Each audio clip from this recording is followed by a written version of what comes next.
changed. And I was interested to see the mixture of people that would be here, and I'm glad to say there's a few of them around about the same generation as me. Because when I left university, I had a degree in philosophy, and my gosh, symbolic logic could be more useful at the council table, but hey, it was a good start, and it led me to wonder what I was going to do when I graduated.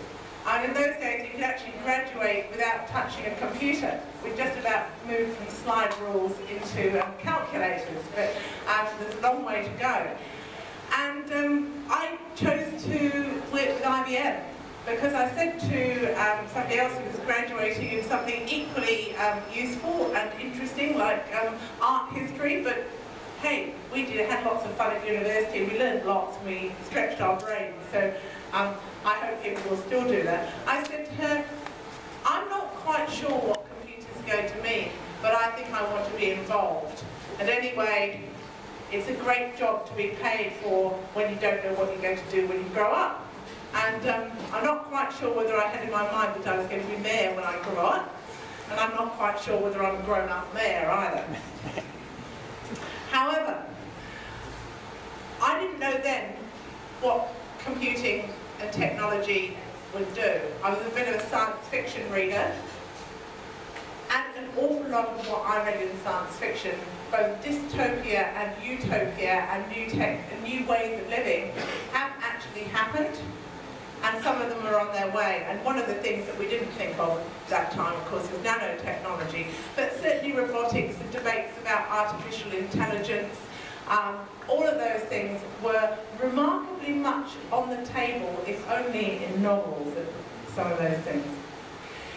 But what we probably missed was the transformation of everyday business into something really different. The idea of the global market, the global reach, the interconnectedness.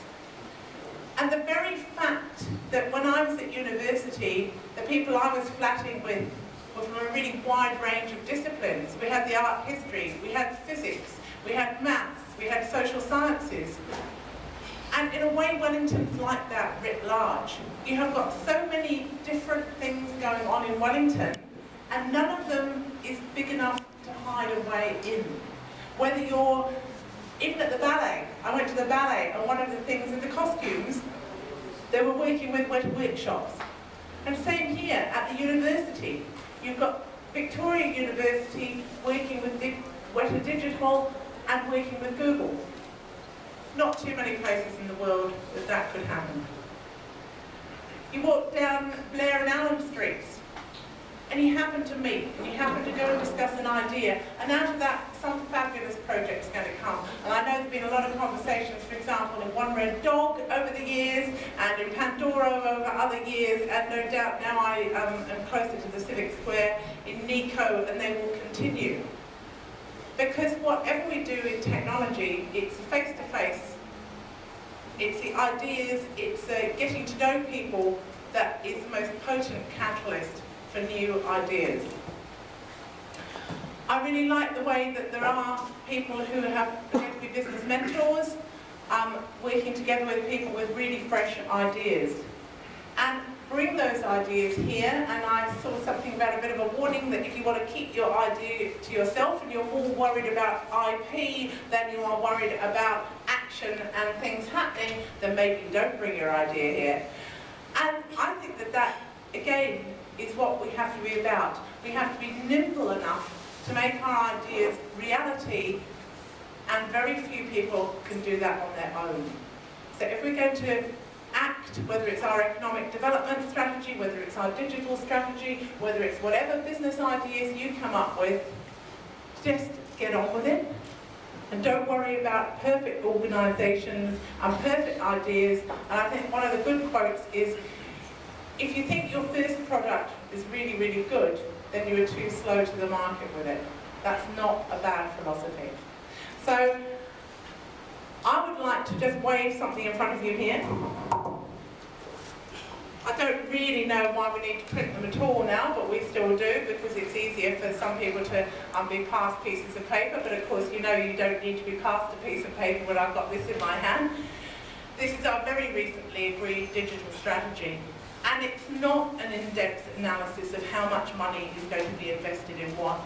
It's a journey for Wellington to make Wellington a place where talent wants to live, to make our information, whether it's GIS, population data, boundaries, probably all the exciting things about pipes, drains and parking limits, available to people so that, for example, they can make apps that will make life in Wellington great, but that those will be example apps that can then be sold around the world. And I was delighted to be sent a link to ClickSuite's new app this week, Fresh and Tasty. If you haven't seen Fresh and Tasty yet, it's great. You can find out what's in season, what some good recipes are, not when you're planning things weeks in advance, because people don't plan things weeks in advance. They actually wonder that they might get together with their friends for dinner that night, or in half an hour. So I like the way that Fresh and Tasty is a really good example of the digital, global, because there's lots of potential for that, coming together with the physical, the local, and the very enjoyable. So I think that's what you've done with this startup weekend. You've brought people together. It's a very convivial feel. There is the archetypal pizza, and I'm sure you're going to be very successful, and I hope to see some of those ideas built in Wellington with international success. So, do I declare it open? I better not cut the cord. But, so, well done for getting together. Well done to Dave and the other organisers. Well done to Grow Wellington and to all the partners. Thank you very much.